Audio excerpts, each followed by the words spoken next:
ॐ श्री दुर्गादेव्यै नमः। अथ श्री सप्तश्लोके दुर्गा पाठः। शिव उवाच ॐ देवी त्वं भक्तसुलभे सर्वकार्य विधायिनी कलौ हि कार्यसिद्ध्यर्थमुपायं ब्रूहि यत्नतः। देव्य उवाच शृणु देव प्रवक्ष्यामि कलौ सर्वेष्ट साधनम् मया तवैव स्नेहेनाप्यम्ब्यास्तुतिः प्रकाश्यते।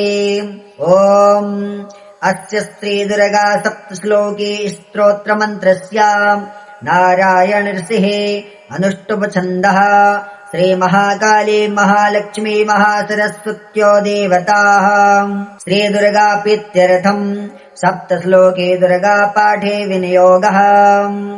ॐ ज्ञानिनामपि चेतांसि देवे भगवते सा बलादाकृष्टमोहाय महामाया प्रयच्छति। ॐ दुर्गे स्मृता हर्षिभीतिमशेषजन्तोः स्वस्थे स्मृता मतिमतीव शुभां ददासि।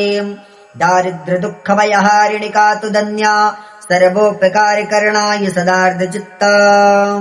सर्वमङ्गलमाङ्गल्ये शिवे सर्वार्थसाधिके शरण्ये त्र्यम्बके गौरी नारायणि नमोऽस्तुते। शरणागत दीनार्ता परित्राणपरायणे सर्वस्यार्ति हरे देवी नारायणि नमोऽस्तुते। सर्वस्वरूपे सर्वेशे सर्वशक्ते समन्विते भयभ्यस्त्राहिनो देवी दुर्गे देवी नमोऽस्तुते। रोगानशेषानभंस दुष्टा रुष्टा तु कामान् सकलान्नभीष्टान् त्वामाश्रितानाम् न विपन्नराणाम् त्वामाश्रिताराश्रयताम् प्रयन्ते।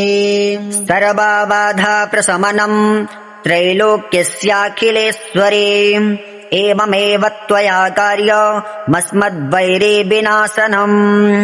ॐ इति श्री दुर्गा सप्तश्लोके मन्त्रः। ॐ श्री जगदम्बिकायै नमः।